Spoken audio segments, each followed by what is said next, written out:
రామోజీరావు గారి ఆయన మృతి వార్త తెలియజేశారు. చాలా దిగ్భ్రాంతిని కలిగించింది, చాలా బాధ కలిగింది. ఎందుకంటే నేనేం కోరుకున్నానంటే ప్రమాణ స్వీకారం తర్వాత వచ్చి వారికి కలవాలని అనుకున్నాను. పాపం ఆయన ఎంత ఇబ్బంది పెట్టారు ప్రభుత్వాలు గత దశాబ్దన్నర కాలంలో. పాపం ఆయన ఎన్ని తట్టుకొని ప్రజలకి చైతన్యం చేసి ఆయన అండగా నిలబడ్డారు. ఒక మహోన్నతమైన వ్యక్తి.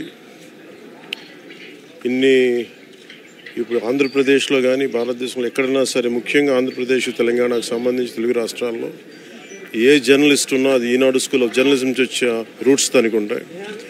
అలాంటి కొన్ని వేలాది మంది జర్నలిస్టులని తెలుగు రాష్ట్రాలకు అందించిన మహానుభావులు.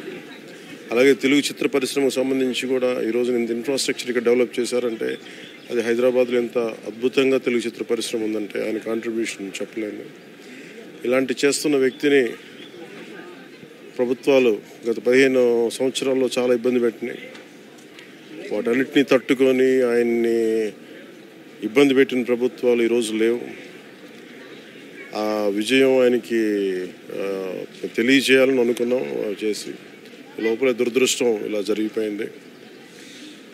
వారి కుటుంబానికి, ప్రతి ఒక్కరి కుటుంబ సభ్యులకి, అలాగే ఈనాడు గ్రూప్ ఆఫ్ కంపెనీస్ వారందరికీ కూడా నా జనసేన తరపు నుంచి, నా తరపు నుంచి వారికి నా సంతాపం తెలియజేస్తాను. ఈ సమయంలో మీ అందరికీ ఆ భగవంతుడు వారి కుటుంబ సభ్యులకి అండగా ఉండాలని కోరుకుంటూ సెలవు తీసుకుంటాను.